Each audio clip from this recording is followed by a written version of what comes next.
ગુજરાત સરકાર દ્વારા ચાલતી સંત સુરદાસ યોજના અંતર્ગત નિયમો ફેરફાર કરતા સુરત ડિસેબલ ગ્રુપ દ્વારા કલેક્ટરને આવેદનપત્ર આપી રજૂઆત કરવામાં આવી હતી। સંત સુરદાસ યોજના એ ગુજરાતના મહત્તમ વિકલાંગ વ્યક્તિઓને લાગુ પડે તેવી એક પેન્શન યોજના છે। આ યોજનાનો લાભ ગુજરાતના અંતરિયાળ વિસ્તારમાં વસતા તથા અતિશય ગરીબયુક્ત જીવન જીવતા મહત્તમ વિકલાંગ વ્યક્તિઓ સુધી પહોંચી શકે તે માટે ડિસેબલ એડવોકેસી ગ્રુપ ગુજરાત સામૂહિક રીતે દરેક જિલ્લામાં તારીખ 8/9/2016 રોજ જે તે જિલ્લાના કલેક્ટરશ્રીને આવેદનપત્ર આપવાનું નિર્ધારિત કરેલ છે। હાલમાં સંત સુરદાસ પેન્શન યોજનાનો લાભ એવા વિકલાંગ વ્યક્તિઓને મળે છે જેઓ બીપીએલનું 016ના સ્કોરવાળું કાર્ડ અને 80% કે તેથી વધુ વિકલાંગતાવાળું પ્રમાણપત્ર ધરાવે છે। આજે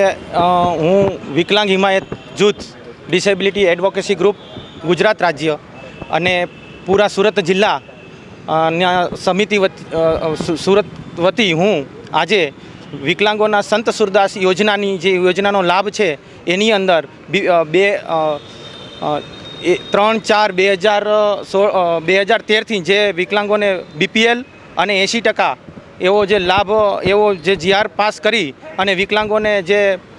સંત સુરદાસ યોજનાનો લાભથી 60% લોકો વંચિત રહી જાય છે અને એ જે 60% જે ડિસેબલ પર્સન છે એને પાછો લાભ મળે અને તે પોતે પોતાના આ લાભથી પોતાનો સ્વમાનભેર જીવી શકે એટલા માટે અમે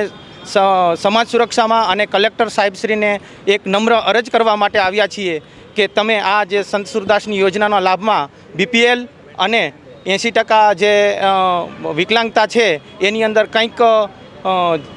થી જે લાભ નથી મળી શકતા લાભથી વંચિત રહી જાય છે જે લોકો એ લોકોને ફરીથી આનો લાભ મળે